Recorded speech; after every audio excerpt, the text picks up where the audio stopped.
5-10 বছর আগে লোকজনের বসত বিটা ছিল, এখন বসত বিটা তো সরকার নিয়ে গেছে। তারকাটা বেড়ের ওই পারে নমাসল্যান্ড এখানে ওরা জমি চাষ করে খায়। আমাদের এই খালের বাসায় ঝুপঝাড় দিয়ে যেভাবে গেছে এরকমই ইন্ডিয়া বাংলাদেশের বর্ডারটি ভাগ করে। তো ওগুলো হইলো বাংলাদেশের নমাসল্যান্ডে খায়, চা বাগানে লোক আবাদ করে খায়। আর এদিকে থেকে খানকে লেখা আছে ইন্ডিয়া, আর মাইকটা খুব। আর এই যে লাল সবুজ পতাকার এখানে ঐতিহাসিক জায়গা, 1971 সালে বিশিষ্ট হামিদুর রহমান সেম এই জায়গায় গুলি খেয়ে মারা যায়। তৎকালীন লাস্টে যুদ্ধের সময় এখান থেকে 30 কিলোমিটার ভিতরে ইন্ডিয়ার আমবাসা নামক গ্রামে নিয়ে সমাধিত করে। আর ইন্ডিয়ার ওই আমবাসা গ্রাম থেকে পরে 2007 সালে বাংলাদেশের তত্ত্বাবধায়ক সরকার নিয়ে আসা হয়েছে ঢাকা মিরপুর বুদ্ধিজীবী কবরস্থানে। আর এই জায়গায় গুলি খেয়ে মারা গেছে বিধায় ওরা নামকরণে স্মৃতিফলক এবং মিউজিয়াম করা হয়েছে।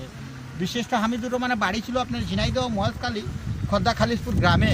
বিশিষ্ট হামিদুর রহমান এখানে 4 নম্বর সেক্টরে মেজর সিয়াদত্তর আন্ডারে যুদ্ধের জন্য আসছিল। বিশিষ্ট হামিদুর রহমানের যুদ্ধের সময় বয়স ছিল 18 বছর। যুদ্ধটা হয়েছিল ইন্ডিয়া বাংলাদেশ একসাথে যৌথভাবে পাকিস্তানদের সাথে যুদ্ধ করেছিল। তখন বিশিষ্ট হামিদুর রহমান ইন্ডিয়ার আমবাসা গ্রাম থেকে ওর মুক্তিযুদ্ধ সহবাসীদেরকে নিয়ে প্লেগের এখানে অবস্থান নেন। আর এই প্লেগের এখান থেকে বিশিষ্ট হামিদুর রহমান নিজে একাই বুকে বম নিয়ে আমাদের ওই বিজিবি ক্যাম্পের এখানে ছিল পাকিস্তানিদের ক্যাম্প।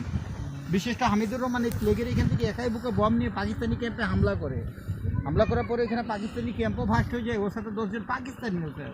আর ওই জায়গায় বিশিষ্ট হামিদুর রহমানের বুকে লাগার পরে এখান থেকে উনি কোলিং করে আসার পরে প্লেগের এখানে উনি মারা যায়।